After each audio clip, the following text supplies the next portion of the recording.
बिस्मिल्लाहिर्रहमानिर्रहीम। अस्सलाम वालेकुम वरहमतुल्लाहि वबरकातुहू। ज़ेर नाफ बालों की सफाई।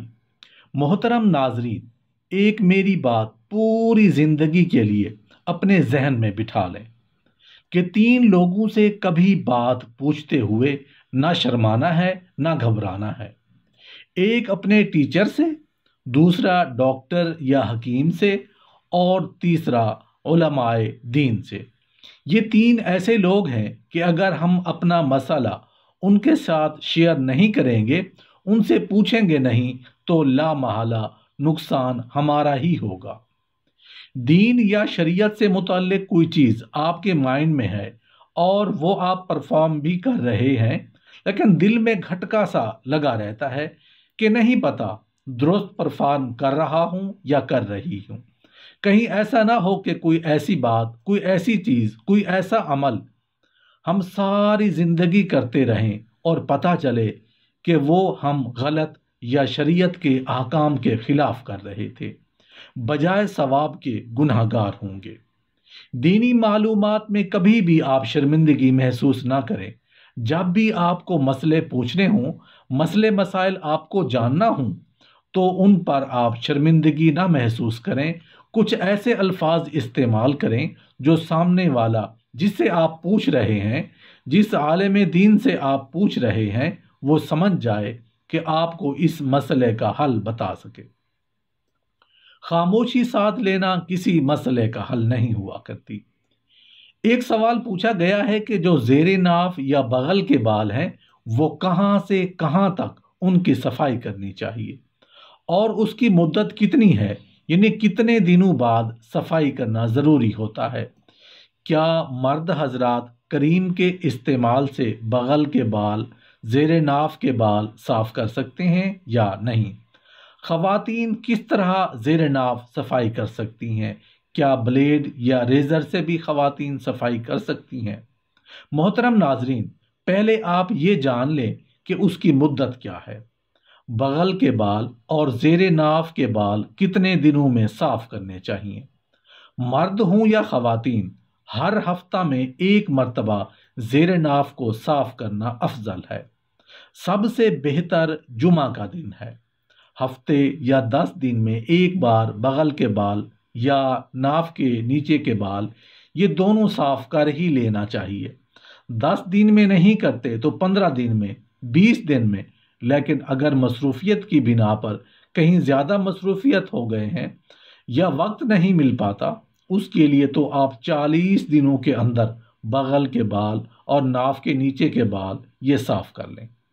40 दिनों के अंदर बगल के बाल और नाफ के नीचे के बाल साफ करना बेहद ज़रूरी है। अगर आप 40 दिन के बाद भी साफ नहीं करें तो ऐसा करना मकरूह तहरीमी है, यानी हराम के करीब तर है। अब सवाल का दूसरा हिस्सा था कि बगल की सफाई कहाँ से शुरू करें और कहाँ पे ख़त्म करें। मोहतरम नाजरीन, इसके हवाले से तो सबको पता है, क्योंकि बगल के आसपास इतने ज़्यादा बाल नहीं होते, जिसकी वजह से लोगों को आसानी से पता चल जाता है कि मर्द और ख़वातीन दोनों को आइडिया हो ही जाता है कि बाल कहाँ तक हैं। उन सब को साफ कर लिया जाए। अब हम अगर ज़ेरे नाफ सफाई की बात करें तो नाफ के नीचे से शुरू करें। खसिया के बाल को साफ कर लें और जो उज़्व तनासुल या शर्म गाह है, हत्ता कि जो पाखाना का मकाम होता है, कभी कभी उसके आसपास बाल निकल आते हैं, उनको भी साफ कर लेना चाहिए। क्योंकि उसको अगर नहीं साफ करेंगे तो इससे होगा ये कि जब भी आप पाखाना में जाएंगे तो ये एक अंदेशा होगा, एक डर सा लगा रहेगा कि कहीं उन एक्स्ट्रा बालों में निजासत ना लगी रह गई हो। उसके लिए आप जो पाखाने का मकाम है, उसके आसपास अगर बाल निकल गए हैं तो उनको भी साफ कर लेना चाहिए। अब सवाल का आखिरी हिस्सा कि आखिर किन चीज़ों से ज़ेरे नाफ बाल साफ करने चाहिए।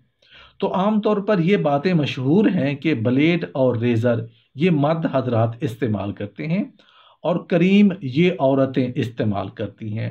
तो बिल्कुल सही है, ऐसा ही होता है, कोई हर्ज की बात नहीं है। لیکن ایسا کوئی ضروری نہیں ہے کہ بلیڈ اور ریزر صرف مرد ہی استعمال کر سکتے ہیں اور عورتیں صرف کریم سے صفائی کریں، ایسا کوئی ضروری نہیں ہے۔ اگر مرد حضرات کریم استعمال کرنا چاہیں تو کر سکتے ہیں، چونکہ بہت سارے مرد حضرات کا یہ پرابلم ہوتا ہے کہ آنکھوں کی روشنی کم ہو جاتی ہے، تو اگر ایسی کیفیت میں وہ بلیڈ کا استعمال کریں گے تو ہو سکتا ہے کہ آنکھوں کی کمزوری کی وجہ سے، آنکھوں میں زیادہ روشنی نہ ہونے کی وجہ سے کہیں بلیڈ ان کو لگ نہ جائے اور بلیڈنگ نہ سٹارٹ ہو جائے۔ تو اگر یہ سب پریشانی ہے تو مرد حضرات بھی کریم کا استعمال کر سکتے ہیں۔ اسی طرح سے بہت ساری عورتیں ایسی ہوتی ہیں جن کو کریم سے الرجی ہوتی ہے، ان کی بدبو ان کو اچھی نہیں لگتی یا کوئی اور پریشانی بھی ہو سکتی ہے، تو عورتیں بھی اگر کریم استعمال کریں یا بلیڈ استعمال کریں یا ریزر استعمال کرنا چاہیں تو بھی کوئی حرج نہیں ہے۔ مقصد تو صفائی کرنا ہے کہ بغل کے بال اور ناف کے نیچے کے بال صاف ہونے چاہیے۔ تھوڑی مزید وضاحت کے لیے ایک ریفرنس بھی اس ویڈیو میں شامل کر لیتے ہیں۔